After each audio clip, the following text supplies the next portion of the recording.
Hey guys, welcome to my channel DIY Art Collection. If you're new in my channel then please subscribe and hit the bell icon. Friends, আগের ভিডিওতে এত like করার জন্য অসংখ্য ধন্যবাদ। আশা করছি আপনারা এই ভিডিওতেও লাইক করবেন। আশা করছি আপনারা 50টা লাইক করবেন।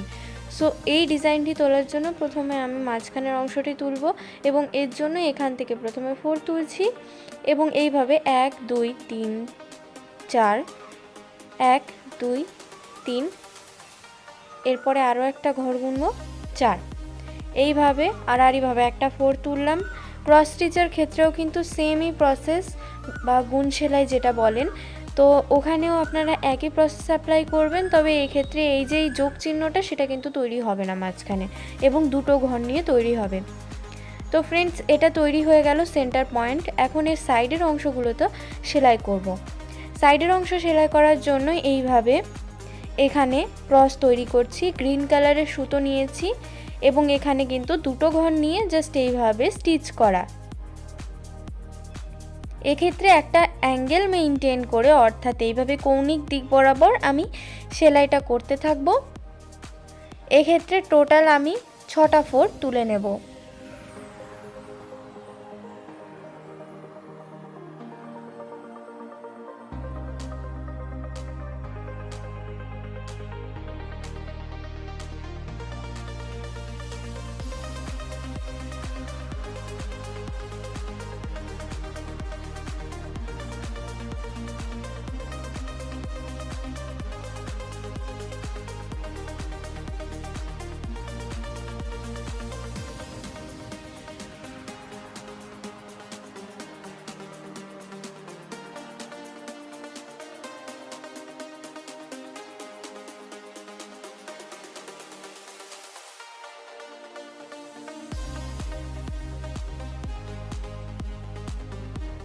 ফ্রেন্ডস, দেখতেই পাচ্ছেন 6টা 4 তোলা হয়ে গেল। এখন এর ওপরের অংশে আমি রেড কালারের একটা ফুল তৈরি করব।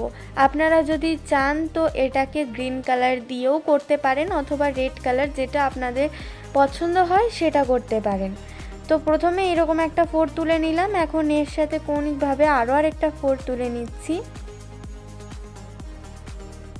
এইখানে এই 4টি তোলার পর এইভাবে আরও আরেকটা 4 তুলে নিলাম। এক্ষেত্রে 3টে 4 এইভাবে তুলে নিচ্ছি যাতে সেলাইটা করতে সহজ হয় এবং আপনারাও ইজিলি বুঝে যায়। তো এখানটায় 3টে 4 তোলার পর সাইড থেকে এইভাবে আরও আরেকটা 4 তুলে নিচ্ছি।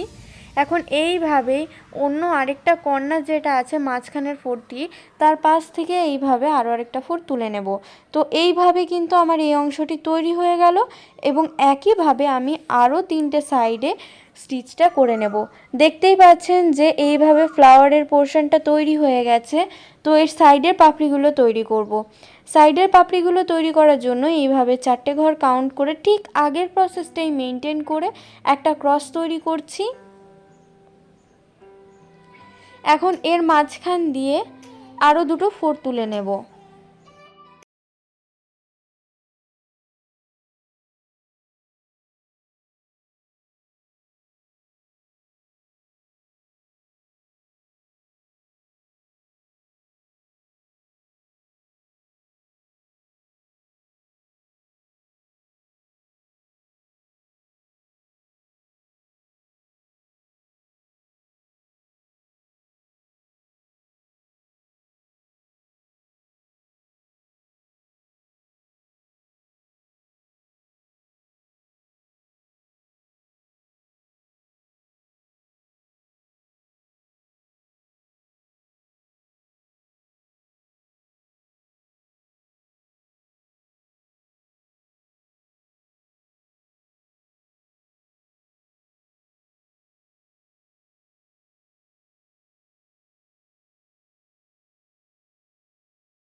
উল দিয়েও এই অংশটা প্রায় তৈরি করা হয়ে গেছে। এখন এই সেন্টারের অংশটি তৈরি করব। ফ্রেন্ডস, চাইলে আপনারা কিন্তু অন্য কালার কম্বিনেশনও করতে পারেন। তো এখন আমি মাঝখানের অংশটা জাস্ট ভরাট করছি। এখানটা ভরাট করার সাথে সাথে আমার এই পাপড়িটা তৈরি হয়ে যাবে এবং এইভাবেই আরও 3টে পাপড়ি আমি তৈরি করে নেব। সো ফ্রেন্ডস, যদি আপনাদের ভিডিওটি ভালো লেগে থাকে এবং ডিজাইনটি পছন্দ হয় তো অবশ্যই লাইক করবেন, শেয়ার করবেন এবং চ্যানেলে নতুন হলে অবশ্যই সাবস্ক্রাইব করবেন। আজকের জন্য